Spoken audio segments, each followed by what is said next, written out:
Shalom. In this video, I'm going to be discussing a couple of aspects and disciplines of spiritual warfare.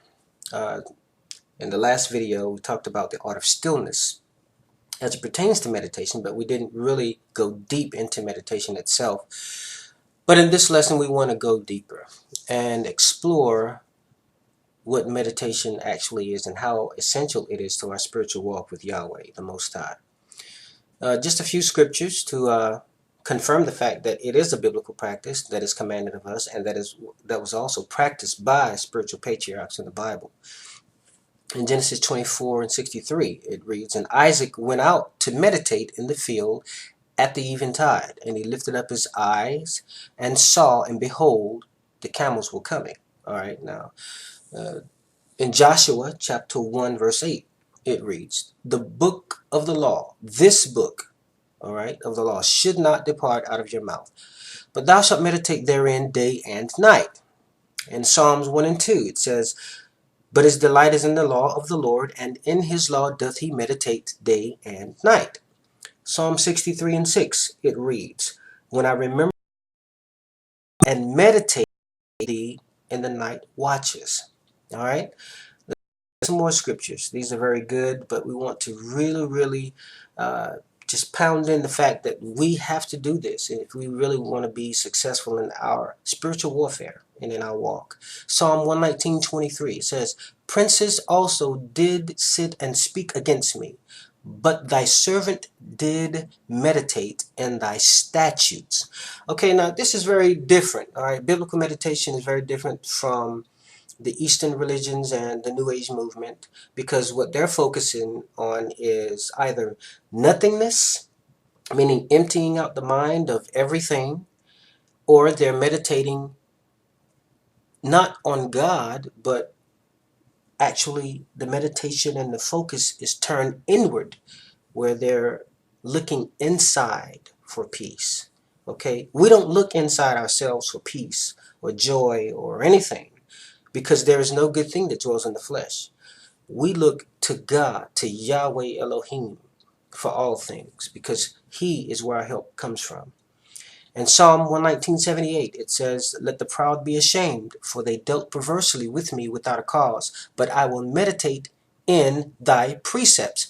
You see, David wrote many psalms, and in a lot of his psalms, he's always mentioning the fact that he is meditating. Why? Because he was not only a minstrel of music, but he was a worshiper. Not only was he a worshiper, but he was a warrior. Okay, naturally and spiritually. So we can learn a lot of spiritual warfare lessons from David by reading in the Psalms. He suffered a great deal of warfare from his enemies, a great deal of hatred. They sought to kill him. They scandalized his name. They lied on him. He always cried out to God. And in Psalm 119, an example says in 148, all right, that verse 148, "Mine eyes prevent thy night watches," okay, "that I might meditate in thy word." Okay, so he's focusing on what's more important, the spiritual watch, rather than the natural watch. Okay, Luke 21:14, let's bring it into the new covenant. It says, "Settle it therefore in your hearts." Okay, that's meditation right there. All right, "Settle it therefore in your hearts not to meditate before what ye shall answer." Okay, in 1 Timothy 4:15, it says, "Meditate upon these things, give thyself wholly to them, that thy profiting may appear unto all." Okay, what things is he talking about? He's talking about the things of God. So now let me talk about the enemy and how he comes in to attack us. He comes in like a flood, and we know by scripture it says, "But the Lord lift up a standard against him." Now listen, in order for God to lift up a standard against the enemy's flood like attacks, we have to do what we are commanded to do.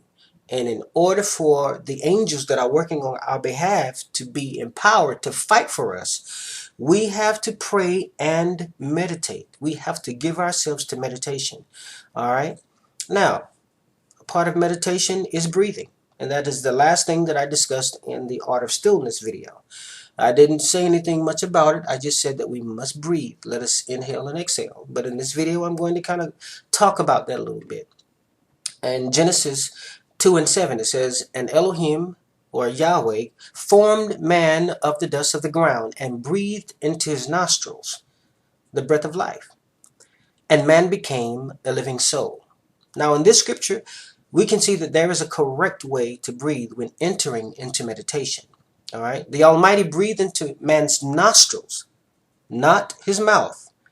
I used to wonder why Elohim didn't breathe into man's mouth, since the mouth was bigger than both nostrils put together.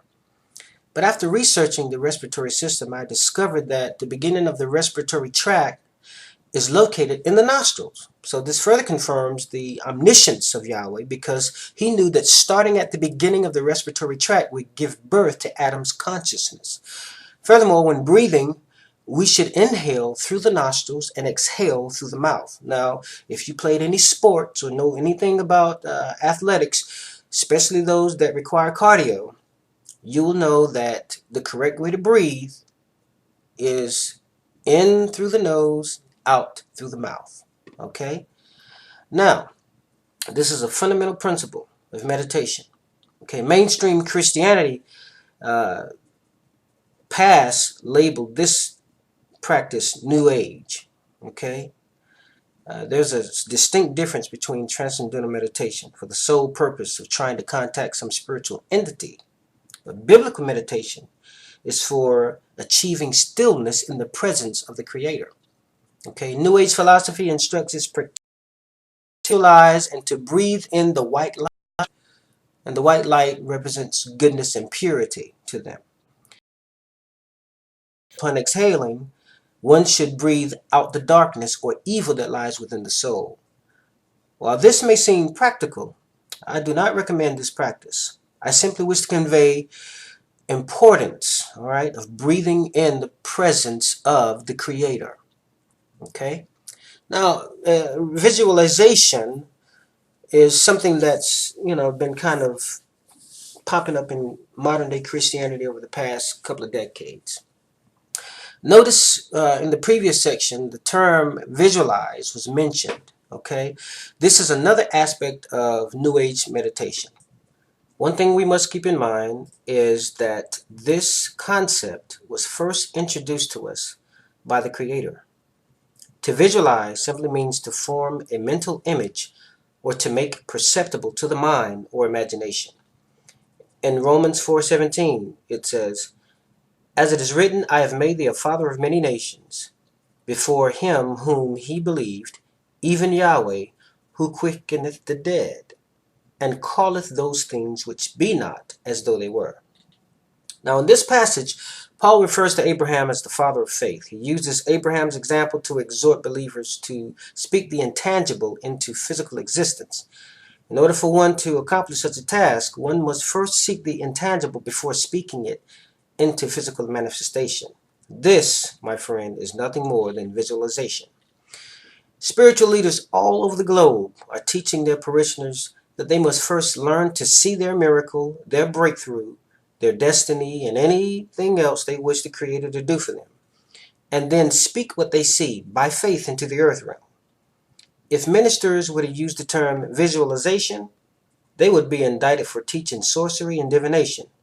But because they use phrases like believe it and receive it, name it and claim it, they are heralded as great Bible scholars.